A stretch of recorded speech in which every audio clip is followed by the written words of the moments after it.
वनराज की वापसी से अनुपमा की जिंदगी में एक बहुत बड़ा तूफान आने वाला है, क्योंकि इस बार वनराज पहले से कहीं ज्यादा खतरनाक और ताकतवर बनकर लौट रहा है और उसकी वापसी अनुपमा के लिए नई मुसीबतें खड़ी करने वाली है। वनराज अब एक सफल बिजनेसमैन बन चुका है और उसका मकसद सिर्फ एक है, अनुपमा को शाह हाउस से निकाल बाहर करना।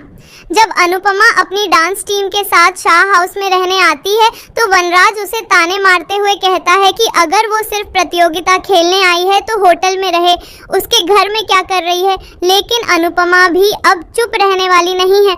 वह वनराज को करारा जवाब देती है और कहती है कि जब वो सालों पहले इस परिवार को छोड़कर चला गया था तब यही अनुपमा थी जिसने इस परिवार को संभाला, इस घर को जोड़े रखा और आज उसे उसका फर्ज याद दिलाने की कोई ज़रूरत नहीं है।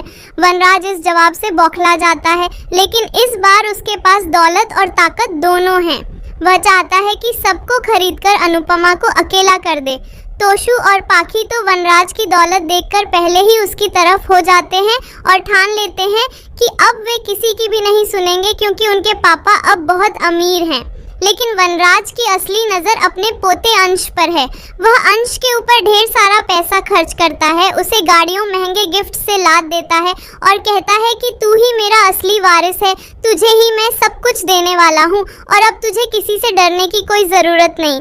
लेकिन अंश अभी भी अपनी मम्मी अनुपमा की बहुत इज्जत करता है और उसके दिल में उसके लिए वही प्यार और आदर बना हुआ है। वनराज ये देखकर और भी ज्यादा चिढ़ जाता है और अब वह एक एक करके घर के हर सदस्य को अनुपमा के खिलाफ करने की साजिश रचता है। लेकिन इस बीच एक चौंकाने वाला मोड़ आता है जब राही, जो अब तक अनुपमा से नाराज थी, वह देखती है कि अनुपमा वनराज की वापसी से कितना दुखी है और हर दिन कैसे अकेली लड़ रही है।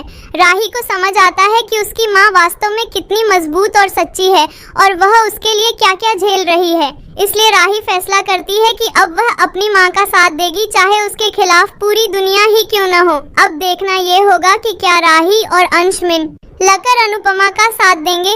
क्या वनराज की साजिशें कामयाब होंगी या फिर एक बार फिर अनुपमा अपने आत्मबल, सच्चाई और बच्चों के प्यार से सब पर भारी पड़ेगी। अगर आप चाहें तो मैं इस कहानी को आगे बढ़ाकर अगले एपिसोड का भी स्क्रिप्ट बना सकता हूँ।